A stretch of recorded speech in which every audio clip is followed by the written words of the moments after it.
Bienvenidos a Migrante, bienvenido Roy Barreras, Roy Leonardo Barreras Montealegre.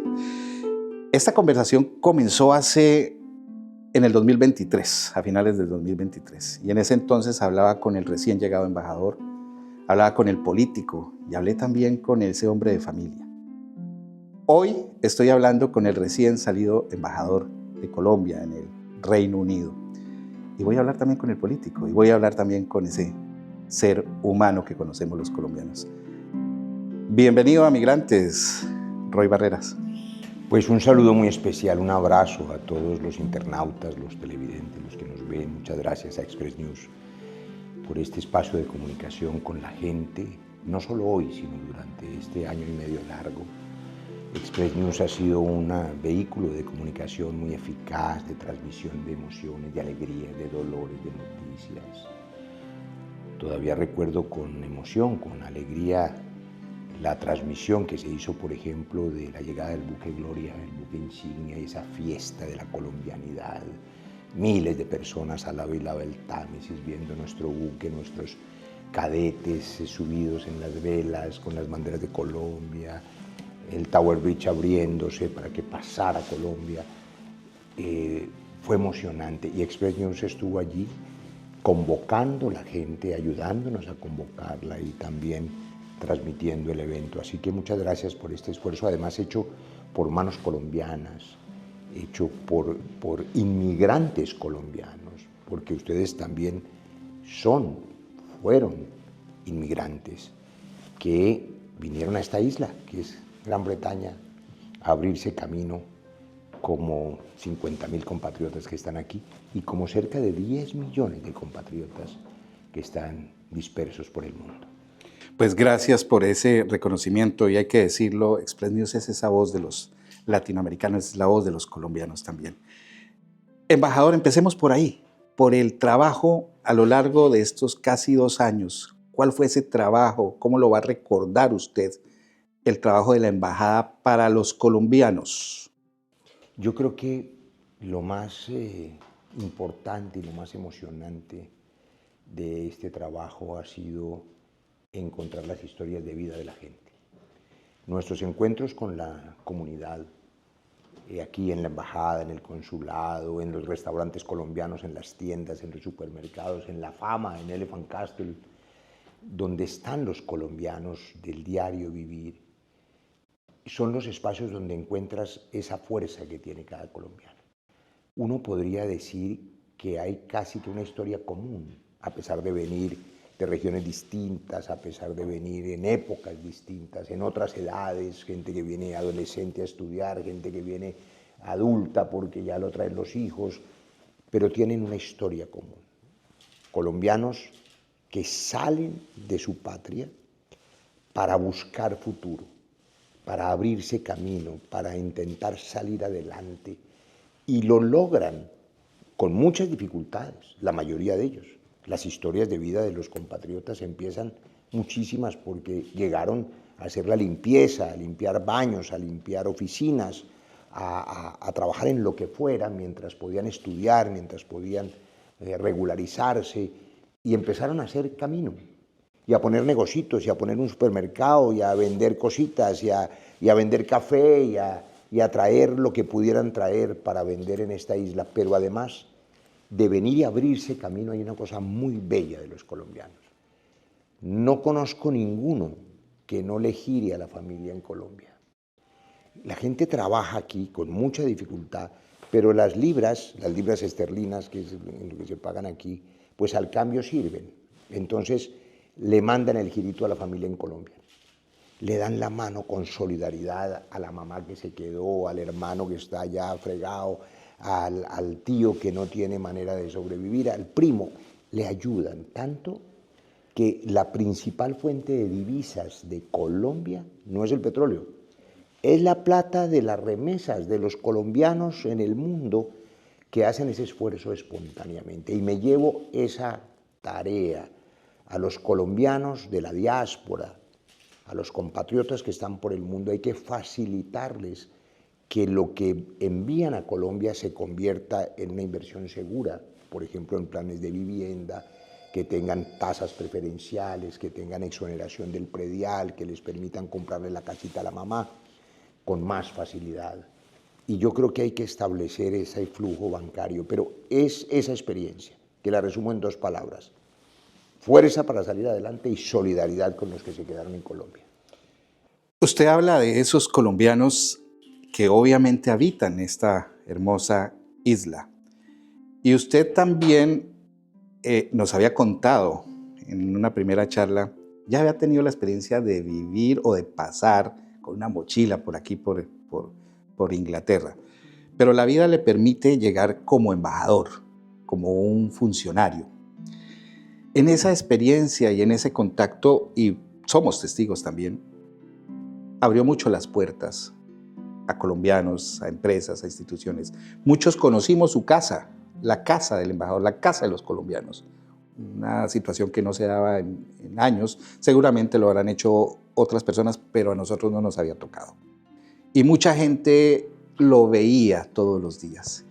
En ese contacto con la gente, usted ya nos ha dicho que va a extrañar, pero mi pregunta va en ese contacto de la gente, ¿qué puede seguir haciendo o qué pueden seguir haciendo las embajadas por estos colombianos que han dejado su país y que viven ahora en otras partes? Yo creo que lo primero es abrir las puertas, como has recordado a los compatriotas.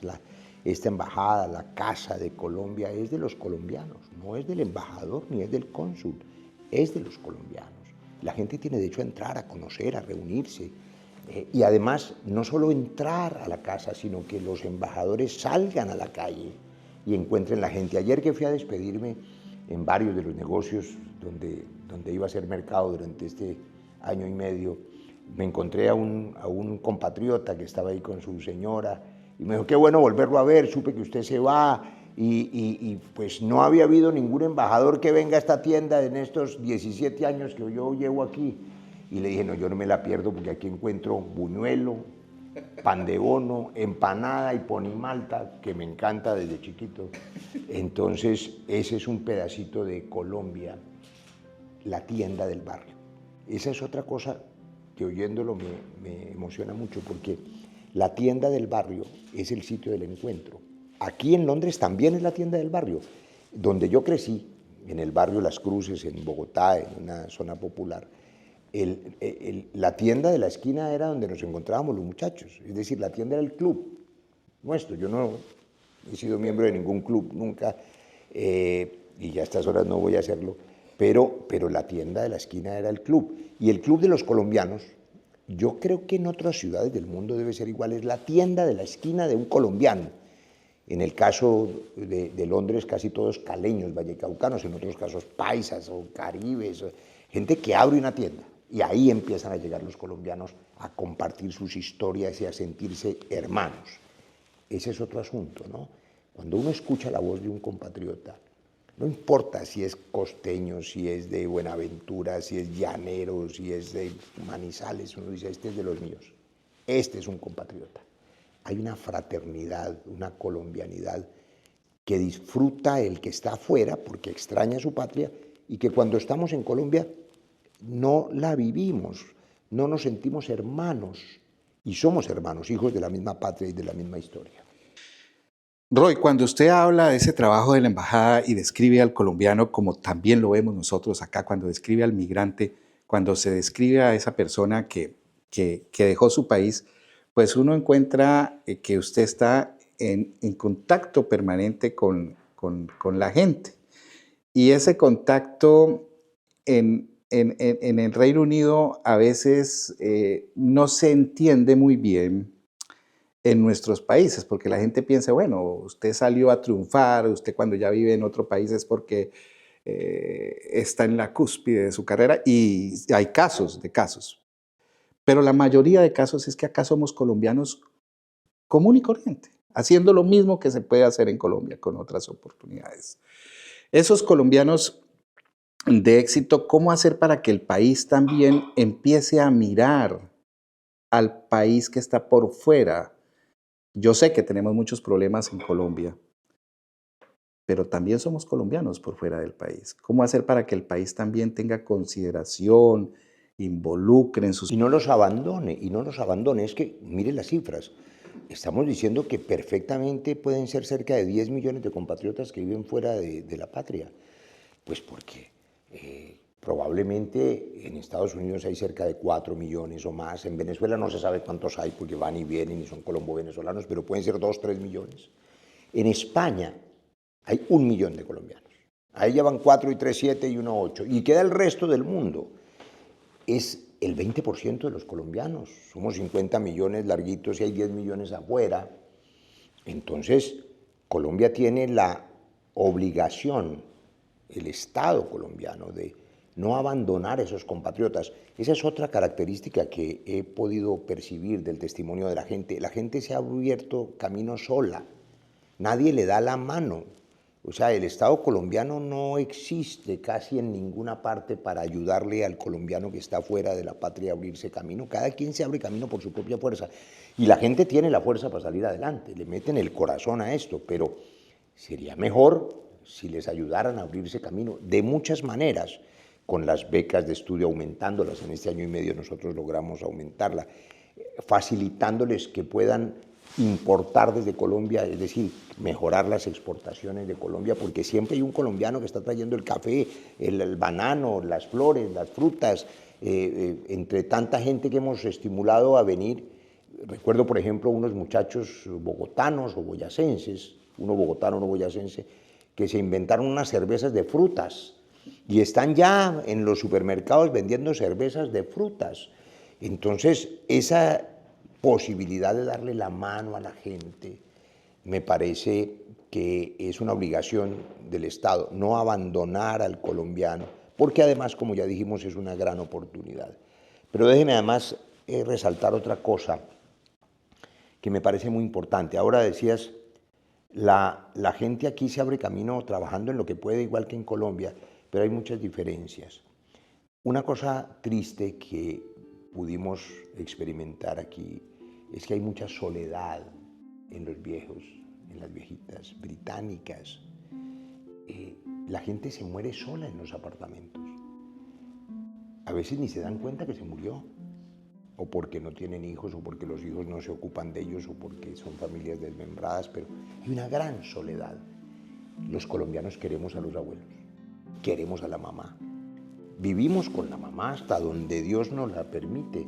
Vivimos con la abuela, la visitamos en los cumpleaños, eso es el montón de gente, los primos, los sobrinos, eso es una belleza. No perder el sentido de la familia es una cosa muy importante. Por eso el colombiano migrante trata de traer a su familia, porque nosotros somos familia. Aquí no, aquí son más fríos, son más distantes, más sueltos. Y yo creo que eso tiene mucho que ver con la crisis de estas generaciones, ¿no? Y con un asunto que impacta a Colombia. Y es que cuando las generaciones del primer mundo, Estados Unidos, Europa, Reino Unido, están solitarios porque no tienen familia, porque no tienen afecto, entonces buscan escapar a través del alcohol o de las drogas. Y ahí viene nuestro problema. Ellos son los que consumen droga aquí y la consumen casi que libremente, porque aquí en todas partes están fumando marihuana, por ejemplo. Y a nosotros nos obligan a prohibir esas sustancias, que son drogas. Yo soy médico, claro que hacen daño. El cigarrillo también hace daño. El alcohol hace daño, pero no está prohibido, sino regulado. Como esto está prohibido, aumenta el precio de esas mercancías en Colombia, que es la maldición del narcotráfico, que todo lo destruye. Y nosotros ponemos los muertos y las cárceles y la persecución, y ellos ponen la nariz para meterse aquí la coca. Entonces, allí hay una hipocresía muy grande del primer mundo, que se origina en la soledad, que se origina en la falta de esperanza de estas generaciones. Los colombianos tenemos alegría, tenemos familia y siempre tenemos esperanza. Eso nos salva.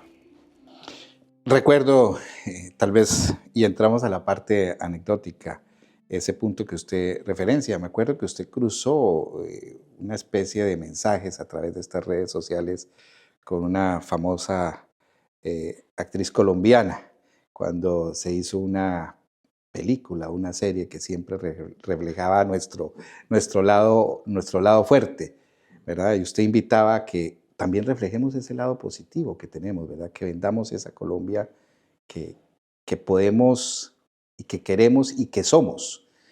¿Cómo se vende esa Colombia? Y entrando al tema positiva, ¿cómo se logró mostrar esa Colombia positiva ante los ingleses, ya ahora sí ante el público inglés? Esa es quizá la tarea más importante, pero también la más difícil, desde el primer día hasta el último.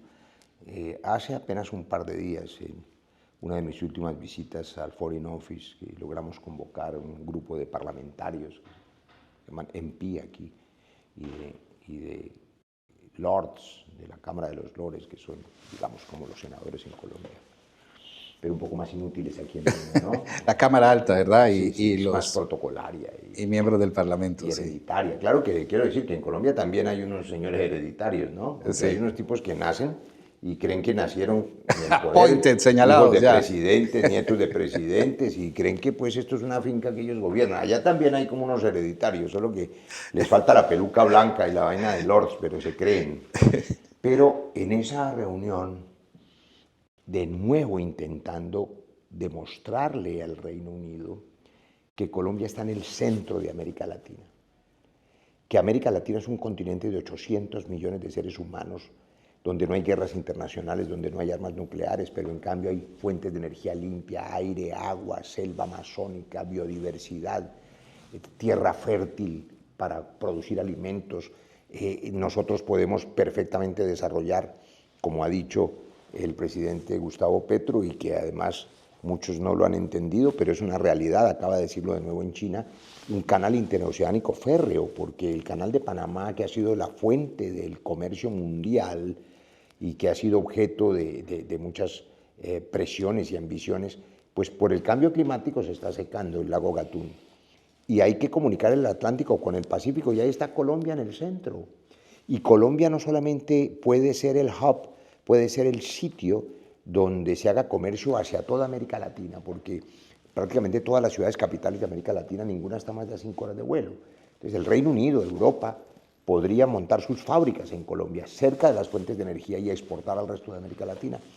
Explicarles eso es mostrarles el potencial enorme que tiene Colombia para tratar de combatir esa mala imagen que desafortunadamente por esta cultura del espectáculo, como decía Vargas Llosa, por esta especie de sociedad de consumo de las series de televisión, que lo que les interesa, por supuesto, es el escándalo y aprovechar, digamos, lo exótico, lo lujurioso, lo violento, han transformado en la imagen internacional de Colombia en Griselda, en Pablo Escobar, en El Capo, y eso es tan doloroso. Es tan doloroso cuando usted va en un taxi en otro sitio del mundo y el taxista pregunta a usted dónde es, y uno dice con orgullo Colombia. Ah, Pablo Escobar. Qué dolor que eso produce. Además porque es una hipocresía enorme, porque repito, son ellos los que originan aquí el narcotráfico. Son ellos además los que al prohibir consumen la droga, la prohíben para que suba el precio, se quedan con la mayoría del dinero del narcotráfico en los circuitos financieros internacionales, y luego con esa plata nos venden las armas para que nos matemos entre nosotros, porque el tráfico de armas es tan malo o peor que el de la droga, y nosotros no fabricamos ni fusiles, ni rifles, ni pistolas, se fabrican unas ahí en Indumil, pero eso no es. Nos venden las armas el primer mundo para que nos matemos con la plata del narcotráfico que ellos generan. Entonces, por eso yo reaccioné frente a esa serie, que por supuesto no es culpa de la actriz, que además es una colombiana maravillosa que todos adoramos, que es Sofía Vergara. Otra migrante colombiana exitosísima y bellísima, que nos orgullece mucho. Y ese es su trabajo, ¿no? Es decir, ser actriz, pero que la imagen de Colombia sea el narcotráfico es muy doloroso cuando Colombia son los pájaros. Colombia son las mariposas, el primer sitio del mundo en biodiversidad en mariposas. Aquí hay una colombiana que es una belleza de tantas. Blanca Huertas es la experta mundial en mariposas. Museo de Historia. En el Museo de Historia Natural. Una belleza. El primer lugar del mundo en orquídeas. Y hay otro colombiano aquí, que es el experto mundial de orquídeas. De manera que Colombia tiene tanto para mostrar que tenemos que seguir haciendo el esfuerzo de contarle a la gente que Colombia es bella. ¿Sabe qué me emocionó? Ustedes estuvieron ahí, yo creo, cuando pusimos en las pantallas de Piccadilly Square, que es aquí pues la plaza donde están Colombia, las pantallas. la belleza. Claro, el país de la belleza, y vimos esas imágenes de Colombia y todos esos ingleses y turistas viendo esa belleza que es Colombia. Se salen a uno las lágrimas de orgullo ahí. Me voy a meter ahora sí en lo anecdótico y alguien algún día me dijo, oye, tú puedes allá hablar con Roy y te lo encuentras y veo que está en todos lados y todo eso, pero en Colombia no te imaginas lo difícil. Y tal vez no me lo dijo por sus características o su temperamento, lo que queramos, o su personalidad, sino por el tema de seguridad, el tema que todo el mundo quiere hablar con Roy Barreras, seguramente lo asedian, no sé. Pero acá uno se encuentra con usted fácilmente. No, es que una de las maravillas, debo confesar que en lo personal, dos experiencias extraordinarias que siempre comparto, rarísimas en mi vida, que no, muy raras. Caminar por la calle, qué cosa tan rara. Yo llevaba 20 años sin caminar por la calle, porque por las razones que usted ha dicho, por lo que sea, por la seguridad, por el oficio, por la cosa, pues en esas camionetas blindadas, entonces pues uno nunca camina por la calle y hay tal polarización dolorosa también en Colombia, que pues las palabras de los extremos, las palabras de los más radicales, la gente cree que cuando escribe cosas violentas eso no pasa del trino cobarde que está escondido en las redes. No, eso puede provocar violencia física, insultos y agresiones. Entonces uno se acostumbra a esa normalidad en que vive encerrado en una burbuja. En cambio aquí caminar por la calle tranquilo, de la mano de mi esposa, feliz, ha sido una experiencia increíble. Yo no había vuelto a caminar. 20 años, dice usted. Y la otra experiencia es la del perrito. Pero no me malinterpreten. Sí, no son más pensados. Pues hay que salirles adelante. Cuando uno baja al vidrio del carro, el perrito saca la cabeza para sentir el aire. Pues en Colombia no se puede hacer eso porque los camionetas blindadas no les baja el vidrio. Entonces, hasta cierto punto. Conducir, que además también me encanta, y sacar la cabeza por el vidrio, cuando se va uno a los pueblos, el viento, me parece un placer absolutamente maravilloso. Increíble, que llevaba también 20 años sin hacer. A mí me gusta conducir, desde que fui taxista en Bogotá. Quizá uno de los trabajos que más disfruté fue el taxi, me parecía divertidísimo. Sí, no lo contó. Uno manejaba, conseguía platicar. Y comía bien. En efectivo, ¿no? Porque tiene siempre plática en el bolsillo, porque la carrera, uno paga el producido, el combustible y la lavada para entregarle el carro al dueño. Y lo que le queda es para uno. Y los desayunos. Sí, no, los desayunos son una cosa. El desayuno taxista, papas sudadas, carne sudada, arroz, tomate, un huevo encima o dos. No, es comida, no como ese, ya puedo decir, ese fish and chips aquí, que es muy desabrido. Siguiendo en las calles de Londres, que es donde usted también ha estado buen tiempo, sin decir que no ha viajado por el Reino Unido porque le ha tocado por su oficio, obviamente, pero en las calles de Londres, ¿cómo ve digamos, sin entrar en lo personal, ni más faltaba, sino en las ideas, en lo que se puede rescatar, cómo ve a ese inglés de la calle, a esa sociedad inglesa, a esa sociedad que pues esta es una ciudad turística, una ciudad que todo el mundo tiende a visitar? ¿Cómo los ve ya que tuvo la oportunidad de vivir y qué podríamos nosotros aprender de Bueno, lo primero es que pues no necesariamente se encuentra un inglés por la calle, porque aquí hay ciudadanos de todo el mundo. Está el mundo en Londres, pero de todo el mundo. Para empezar, aquí en Express News tienen una pasante de Estonia, que está aquí con nosotros hoy, que además habla español perfecto, ¿no? ¿Cómo es que el nombre tuyo original? What's your name? Balina. Polina? Polina. Y así ocurre en Londres. encuentra uno gente de los países árabes, de los países africanos, del Medio Oriente, de América Latina, de los otros países europeos, de todas partes. La riqueza cultural que se encuentra en las calles es impresionante. Y dicho sea de paso, implica que esa riqueza es producto de la migración. Es lo que enriquece los países, la diversidad cultural, las experiencias, las inteligencias de otras partes que vienen a aportar. Lo digo ahora, cuando gobiernos de derecha piensan que la migración y el migrante es un enemigo, cuando el migrante trabaja, paga impuestos, hace su oficio, trabaja en lo que los locales no quieren trabajar, y hay mucha ingratitud y mucho populismo con el tema del ataque a la migración y del endurecimiento de todas esas medidas migratorias ahora en la etapa del nuevo gobierno de Donald Trump y también de este primer ministro que también respondiendo a las presiones políticas ha endurecido las leyes contra los migrantes, lo que es un error porque se aíslan más.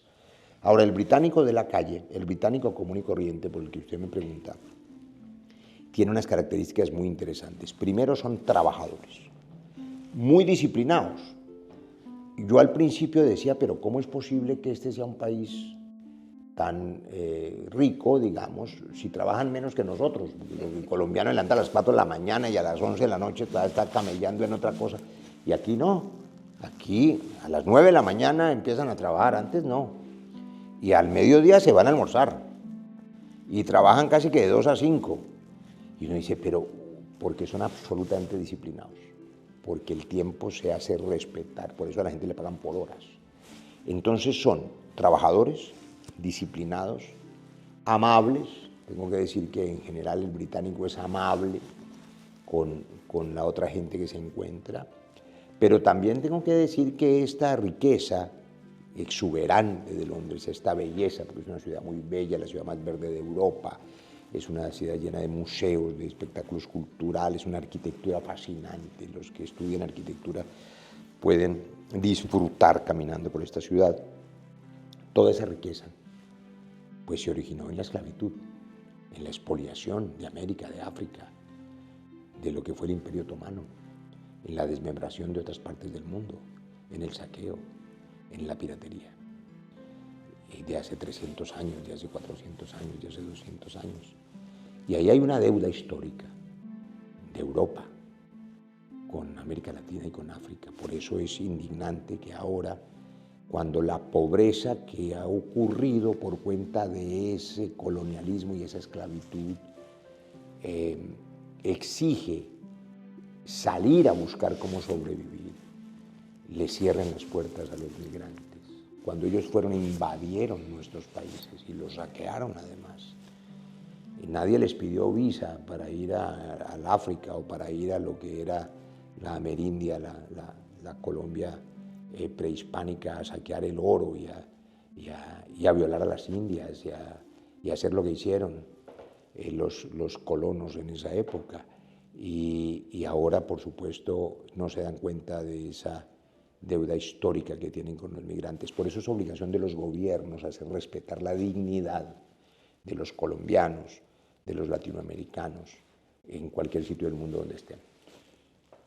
Roy Barreras estudió medicina también en Estados Unidos y por supuesto... No, estudié medicina en la Universidad Nacional de Colombia, que en Estados Unidos no tenía con qué pagarla en Bogotá, menos en los Estados Unidos.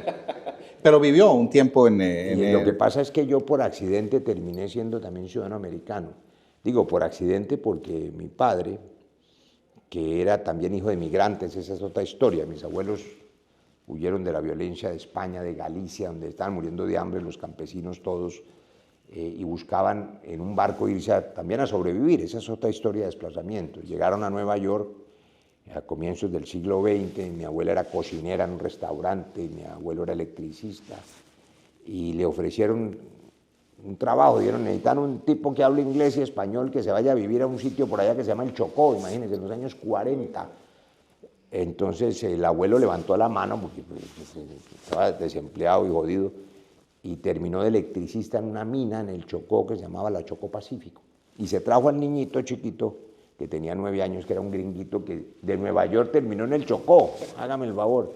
Y ese niñito pues después estudió en Cali, se fue a estudiar medicina y terminó siendo el que enamoró a mi mamá, que venía de otra historia de desplazamiento. A mi abuelo, que era un campesino liberal, lo mataron, la niñita huérfana terminó en Bogotá donde un pariente y terminó vendiendo botones por ahí en un almacén. Ahí conoció a ese estudiante de medicina que la enamoró y le prometió el futuro, la dicha, la felicidad. Pues una niñita muy joven, muy bonita, sin papá, que lo habían matado, su mamá había muerto sola en el mundo y le aparece un gringo de uno azul y uno verde, y además que estaba terminando medicina. No, pues eso era una maravilla. Mi papá era un buen conversador, supe yo después. Imagínense conocer un tipo que vencía la muerte, porque él le contaba cómo salvaba vidas en los hospitales, era una maravilla. Entonces eso la enamoró ya, encontró la felicidad. Y después de que la enamoró y la embarazó, se largó, pues como suele pasar. Y yo soy orgullosamente hijo de esa madre soltera.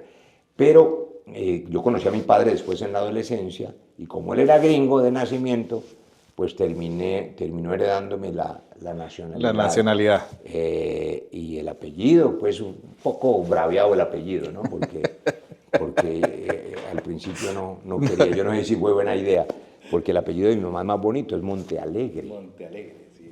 Y en Barreras, pues es un apellido que, no sé. Barrera, ¿verdad? Sí, es como una limitación. Pero bueno, mi pregunta va... Ah, y además el nombre, porque me pusieron Roy, que eso es como un apodo de un gato. Pues un nombre de mascota me pusieron. Roy Barreras, Roy. Y el Alberto quedó, ¿verdad? Pendiente. Roy Leonardo. Leonardo. Leonardo lo puso mi mamá, que tenía más sentido de la colombianidad. Mejor Leonardo, sí. ¿Cómo le fue con el inglés? ¿Cómo lo disfrutó acá?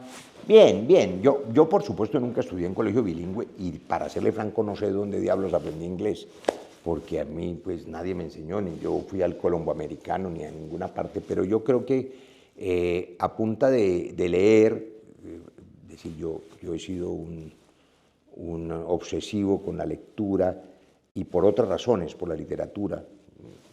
Cuando hice mi primera maestría en literatura, pues había que leer a Shakespeare en su idioma original.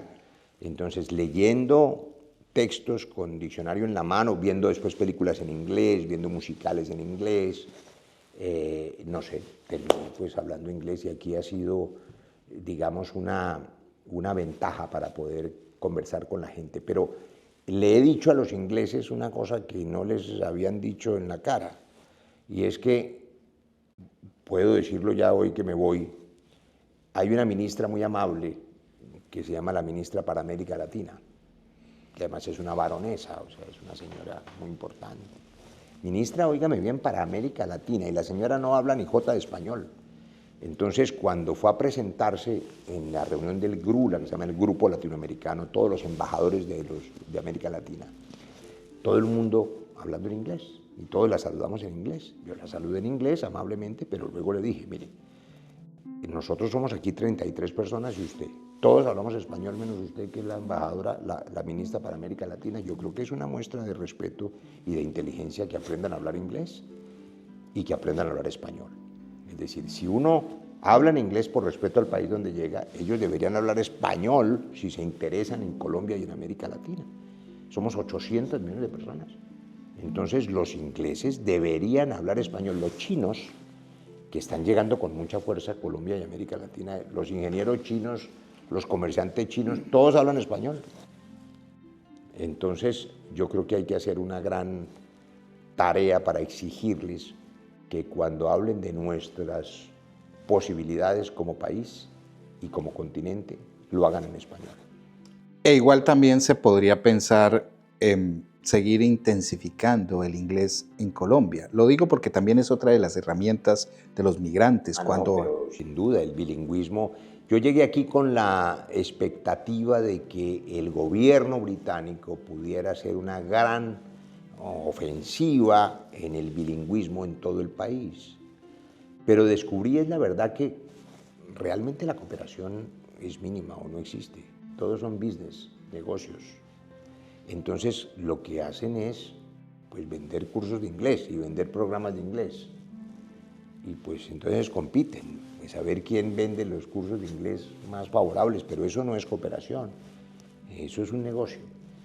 Yo creo que hay que hacer un gran esfuerzo en Colombia, primero para capacitar a los profesores de primaria, sobre todo, de nuestros niños, para que en la primera infancia, donde las lenguas se desarrollan, hay un área del cerebro que se llama el área de Broca, que es el área del lenguaje, que está madurando en los primeros años de vida, por eso es tan fácil aprender inglés. A mí me decía un compatriota aquí muy chistoso que vino de paseo, me decía, no, Ave María en paisa, yo ya sé por qué es que estos tipos están tan ricos aquí, es que son muy inteligentes. ¿Y por qué? Porque aquí desde esos chiquiticos de 3 años y ya hablan inglés. Entonces, en la primera infancia en Colombia tenemos que educar a los maestros nuestros para no tener que pagarle a los gringos que nos den clase y que nuestros profesores puedan transmitirle el inglés. El bilingüismo es, o el trilingüismo, porque hoy en día hay que hablar inglés, pero también hay que hablar chino. Exacto. Y también hay que hablar francés y alemán, y yo creo que tenemos que incentivar la enseñanza de los idiomas. Entramos ya a una última parte. Estar en Inglaterra también es estar obviamente en relación con la corona. ¿Cómo fue esa relación, ese trabajo, más allá de usted tuvo la oportunidad, por supuesto, de reunirse con el rey cuando usted es reconocido oficialmente el embajador? No, y varias veces tuvimos ocasión de compartir con el rey Carlos III. Esa es una experiencia muy rara para los colombianos. Pues imagínense, pues, un tipo que fue taxista y panadero, dizque en el Palacio de Buckingham, disfrazado con un sombrero de copa, porque hay que ponérselo, ¿no? Y una vaina que el vestido ese de pingüino, y con unas ceremonias rarísimas, y te mandan en un coche con caballos, y entonces te mandan todas las instrucciones. Hay que comprar unas manzanas para darle al caballo, pero las manzanas hay que comprarlas en Harrods, que es la tienda más cara, porque si no se enferma el caballo si come manzanas de otras. O sea, son cosas como absurdas, como exóticas, pero hay también allí una cosa que solo entendiéndola se puede valorar, y es que este es un reino que hace 1000 años no es invadido por nadie, y este es un reino que ha tenido unas etapas en la historia que dieron origen al parlamentarismo. Es una historia muy larga, pero se la resumo en una cosa. La experiencia más interesante que tuve fue la primera vez que fui a la instalación del Parlamento,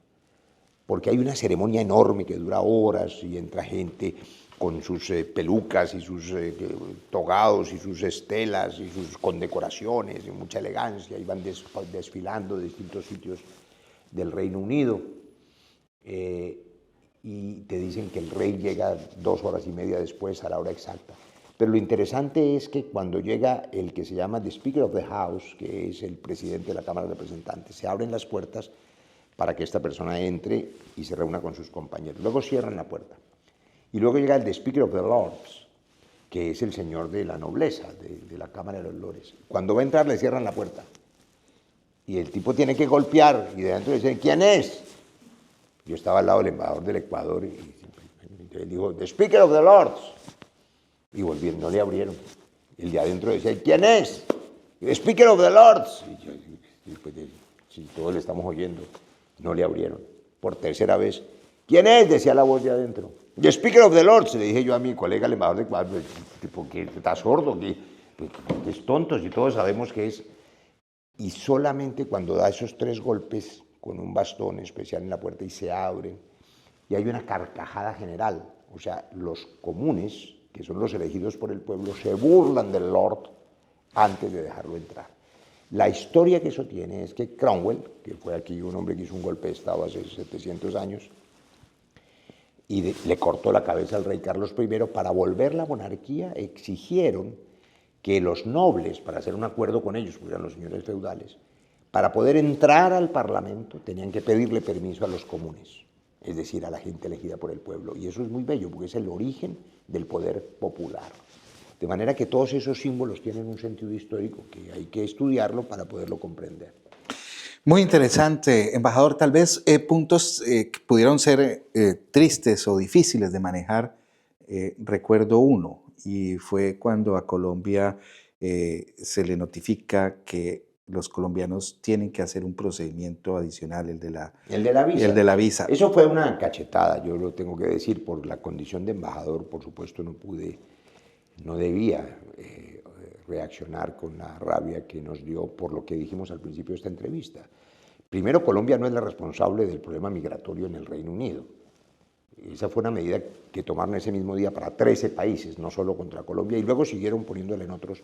Pero la gran migración del Reino Unido es hindú, es de la India, porque ellos colonizaron ese subcontinente de la India, donde hay 1000 y pico de millones de seres humanos, y pues realmente la gran migración es de la India. Inclusive aquí el primer ministro anterior y el alcalde de Londres eran de Pakistán o de la India. Y la segunda gran migración es africana, porque también colonizaron África, y luego el Medio Oriente y árabe. Es decir, la migración colombiana era una migración pequeña, solo que dimos papaya, como decimos, ¿no? Porque también hay que reconocer. Entonces había unos avivatos en Colombia con unas agencias de viaje que vendían kits de asilo, que eran unas amenazas falsas y unas inscripciones falsas en la ley de víctimas para que vinieran aquí y se pidieran el asilo, con una cosa que existía y fue lo que quitaron ya, y cerraron esa puerta, es que el que pide asilo en este país, el gobierno británico por ley tiene la obligación de darle alojamiento, comida, tiene que mantenerlo hasta que se resuelva si el asilo es de verdad, y eso duraba 1 año o 2 años. Entonces, en plena campaña electoral, yo logré durante más de 1 año detener eso. Cuando yo llegué de embajador, lo primero que me advirtieron es que nos iban a poner la visa. Hicimos negociaciones largas con el gobierno Tory, curiosamente el gobierno conservador, sí. Y logramos aplazar y aplazar, tirar la pelota hacia adelante. Pero se atravesaron unas elecciones anticipadas. Y en la campaña, por supuesto, la extrema derecha británica dijo los migrantes, igual que Trump. Y entonces los que se supone eran más liberales, para no perder votos, dijeron nosotros también vamos contra los migrantes. Y apenas llegó el señor Starmer, ¡pum!, a 13 países, incluyendo Colombia, que es laborista. Ahora, digamos que yo me preocupé porque pensé que iba a disminuir el turismo y el comercio. No, la verdad es que en este año, en el 2024, logramos seguir aumentando el turismo, aumentando el comercio, aumentando las exportaciones colombianas. Todo ha crecido. Los vuelos, del único vuelo que hay directo, que es el de Avianca, que podían mejorar un poquito la atención y las sillas, ¿no? De hecho, sea de paso, y la comidita, ¿no? Pero como es el problema de los monopolios, ¿no? Cuando es el único, pues la gente toca montarse ahí. Pero independientemente de eso, los vuelos siguen llenos. Antes de la visa, con la visa, sin la visa, siempre están llenos. Full los aviones. Es decir, el intercambio no se afectó para nada, pero a la gente le toca hacer el trámite aburrido, pues, de la visa. Llegamos al Roy político, que siempre ha sido político. No siempre. Yo fui médico 20 años y era feliz. No, a mí yo no siempre he sido político. Roy, se habla tanto, y ya hoy usted lo puede hablar porque ya no es embajador, de cuál va a ser ese futuro político. ¿Cuál es ese futuro que usted tiene? ¿Qué está pensando? Lo que se pueda saber. Pues yo creo que hay cosas que son irreemplazables y hay oficios que los puede hacer otra gente. Entonces, hoy hay muchos problemas en Colombia, pero yo soy muy optimista. Hay mucha gente que está capacitada para resolver los problemas de Colombia. Yo no creo pues que todo el mundo sea malo ni que no haya con quién. Hay gente, hay mucha gente buena y estudiosa en todos los partidos y en las organizaciones políticas. Hay mucha gente capaz, seguramente habrá que hacer el esfuerzo de evitar el odio, la rabia, la polarización, de unirse, pero Colombia lo que necesita es un gobierno para todos los colombianos y un mensaje de unidad, pero eso lo puede hacer mucha gente, no hay nadie indispensable. En cambio hay un oficio irreemplazable. Nadie más puede ser padre de mis hijos ni abuelo de mis nietos. Así que voy a tomarme un tiempo después de 20 años de servicio público. Exactamente, yo entré en la política el año 2006. Entré viejo, si se tiene en cuenta que hay unos que nacieron en triciclo ya con la con placas oficiales. No me haga decir el nombre. Con apellidos de expresidentes y no sé qué. No me haga decir el nombre. Pero yo tenía 43 años cuando me dieron la oportunidad de elegirme por primera vez, entre otras cosas por equivocación, esa es otra historia. Me metieron de relleno y terminé elegido. Y yo hago la tarea, porque yo hago la tarea. Yo soy un hombre trabajador, responsable, entonces me eligieron y hago la tarea y terminé presidiendo el Congreso y haciendo lo que hice, la ley de víctimas, el marco para la paz, tratando de desarmar a los violentos. Fui feliz cuando firmé el acuerdo de paz, pensé que realmente estábamos salvando vidas. Hoy tengo mucha angustia porque el país está sumido en muchas violencias. En fin, hay una tarea para hacer. Pero después de estos 20 años, la verdad es que cuántos fines de semana yo le he negado a mis hijos, a cuántos cumpleaños no alcancé a llegar, cuántas noches no los vi dormir. Entonces voy a tomarme un tiempo para compartir con mis hijos y mis nietos, además porque tuve una experiencia maravillosa, óigame lo que le digo, maravillosa, porque me maravilló, que fue el cáncer.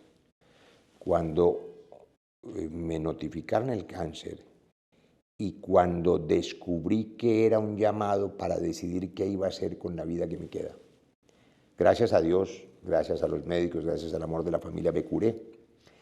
Pero esa reflexión que deberían hacer todos los que nos están oyendo, ¿qué vamos a hacer con la vida que nos quede? Y ojalá sea larga, ojalá tu vida sea 50 años más, pero ¿qué vas a hacer con la vida que te quede? Nadie sabe cuánto le dura la vida, nadie sabe, se puede morir en un accidente mañana o en 5 años. ¿A qué vale la pena dedicarle la vida? Entonces, lo primero que la gente dirá es a la familia, y tienen razón.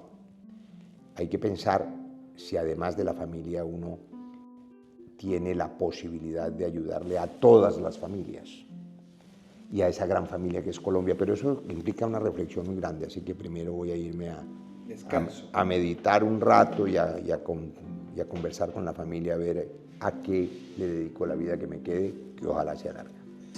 Y volviendo a ese tema político, ¿cómo hacer, Roy, para que los colombianos nos mostremos un poco más, escuchemos más ideas, escuchemos a todos, y esa polarización que creo es innegable en el país? Cada quien se le pone una etiqueta, para mí son etiquetas, izquierda, derecha, centro, lo que quieran. ¿Cómo hacer para que le bajemos un poco el tono y nos escuchemos más y tengamos o busquemos soluciones conjuntas? La polarización es una enfermedad grave de las democracias, porque la gente es asusada, estimulada hacia el odio, hacia la rabia, hacia el miedo, y se vuelven fanáticos, extremistas, y ya no oyen razones, sino que con emociones negativas, emociones tristes, dice un escritor colombiano. Esas emociones, esas pasiones casi siempre amargas y rabiosas hacen que la gente tome decisiones. Decisiones emocionales para elegir al más radical o al más populista, al más autoritario, como está pasando en el mundo con un crecimiento de la extrema derecha. Pero también decisiones que pueden ser violentas físicamente, agredir al otro olvidándose que el otro también es un ser humano. Y esa violencia se transmite, ese es un virus que se transmite y contamina la vida de la gente. En la calle, la gente va en su vehículo, se le atraviesa a otro y entonces lo insulta y el otro se baja con una varilla, con un machete, con una pistola y le pega un tiro. Y resulta que antes, unos segundos antes de que eso pasara, cada uno de los que iban en ese vehículo a lo mejor iba pensando en su familia o en sus hijitos o sus propios problemas, o el uno no tenía para pagar los servicios públicos o al otro lo habían echado del trabajo y están angustiados, y son dos seres humanos que se encuentran y porque el uno se le atravesó al otro porque iba descuidado, como hay ese espíritu de rabia, de polarización, se vuelve una situación violenta cuando el otro también es un ser humano. Entonces, yo creo que hay que bajarle a la rabia y la manera de hacerlo es hablar, escuchar al otro, pensar que al frente hay otro ser humano que tiene una historia. Yo suelo y ver a aquel que está muy agresivo, visualizarlo, como cuando era un niño. El más violento también fue un niño chiquito, y cuando era un niño chiquito, pues merecía cariño y ternura, de manera que más afecto y menos rabia. Ok, Roy, vamos acabando, pero antes de acabar quería seguir en ese punto para bajar la rabia, para bajar ese dolor que tenemos. Eh, Se lo dije tal vez en la primera entrevista, yo no conocía al político Roy, nunca había hecho una entrevista con Roy Barreras. Hicimos esa primera entrevista y lo conocí. Y lo quería hacer porque mucha gente me hablaba muy bien de Roy Barreras, pero otra me hablaba muy mal de Roy Barreras. Y cuando se dividen esas opiniones, pues uno tiene la de uno. Lo voy a conocer personalmente y puedo decir que encuentro una persona como me la habían descrito muchos, un ser muy interesante políticamente, un tipo del cual se puede aprender mucho. Y también él aprende de uno, me doy cuenta en las conversaciones. Y eso enriquece el diálogo, más allá de que Roy represente esto o lo otro. ¿Cómo hace Roy para soportar, y lo digo en las redes sociales, a veces tantos sinsentidos, tantos... No tanto insulto, ¿no? Al principio me entristecía mucho. Después uno se acostumbra y sabe que no puede detenerse por cuenta de los insultos, sobre todo porque la gente que insulta en las redes y luego en la calle algunos no te conocen y ni siquiera saben por qué te están insultando, sino por lo que vieron en las redes. Entonces en las redes te calumnian, te acusan de lo divino y lo humano, de lo que no has hecho, y la gente lee las redes y da por sentado que la basura que dicen en esa cloaca, en ese pantano infectado que son las redes de odio, que lo que dicen ahí es cierto. Y sin ninguna verificación y sin saber quién es la otra persona y sin conocerla, entonces te van insultando porque creen eso. Entonces a mí ahora me parece inclusive una curiosidad. A veces veo en las redes, yo decidí por vocación, nunca me interesó ser rico, a lo mejor hubiera podido serlo, pues hubiera podido ser empresario, yo nunca he sido empresario, yo no tengo fincas, no tengo haciendas, no tengo ganaderías, no tengo empresas, no tengo nada, pero no me quejo de eso, no me dio la gana, además nací en condiciones de pobreza, pero me dediqué a estudiar. Y además me gusta lo que hago, me gustó la medicina, me gusta el servicio público, me gusta, la política es una pasión y la disfruto, no se lo voy a negar, pero a mí nunca me interesó ser rico. Y en las redes, no, es que el millonario de no sé qué, ojalá tuviera harta plata. Hay un compañero del Pacto Histórico que se enorgullece de que es muy rico, y bueno, bendiciones que él es rico, yo no tengo ni me quejo por eso, pero la gente cree toda la basura que hay en las redes y te insultan sin ningún conocimiento humano. Pues, Roy Barreras, muchos temas se quedarán, pero esperemos que esta no sea, como dije la otra vez, no fue la última, que no sea la última entrevista. Y tanto en su vida personal, a la cual se va a dedicar, o si se le ocurren algunas ideas, podamos seguir hablando, y gracias por escucharnos y por estar con nosotros. Pues ojalá crezca mucho Express News. Es un emprendimiento colombiano que ahora es de América Latina, y yo creo que es importante también el voz a voz. Es muy difícil. Cuando un colombiano viene con su cafecito orgánico, o cuando quiere vender artesanías, o cuando quiere vender ropita o lo que sea, la manera más fácil es el voz a voz, que los otros le digan al otro, mire, este compañero trae frutas, o este compañero trae costuras, o esta compañera sabe esta cosa. Yo creo que es importante el voz a voz para un emprendimiento colombiano como es Express News, que además transmite el sentimiento de los colombianos, que la gente que lee, que la gente que ve, le cuente al otro compatriota y al otro latinoamericano, mire, aquí hay un medio de comunicación, que no es The Economist, ni The Guardian, ni la cosa donde están los escándalos de la nobleza, y que si le dio gripa al rey, y que si no sé qué, y que si se le rompió un tacón a la princesa no sé qué. No, aquí están las historias nuestras en Express News, así que ojalá lo respalden con el voz a voz, diciendo a la gente, metas a Express. Yo no sé cómo, yo he distribuido el periódico de ustedes, ¿no? Sí, lo tenemos en imágenes. Porque yo no había tenido ese trabajo de recolector y de distribuidor de periódico, pero la gente se inscribe en el periódico, en la página web o qué sé yo.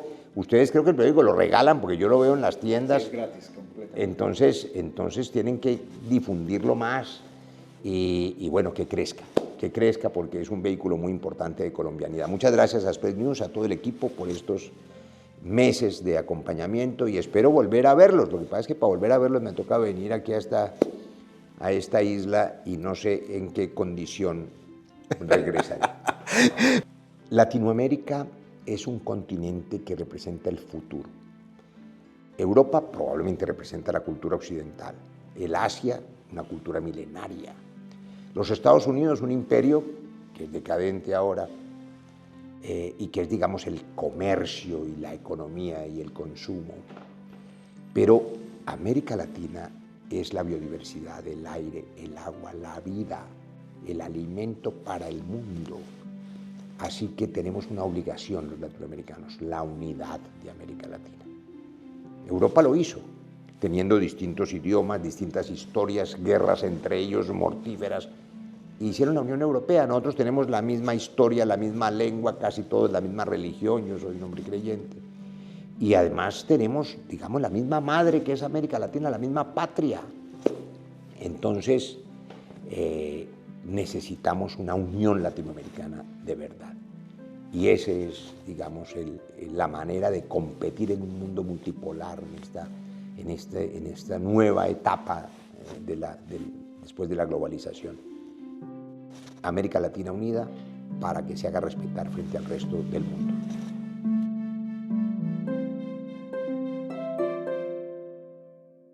Express News Podcast presentó el anterior programa.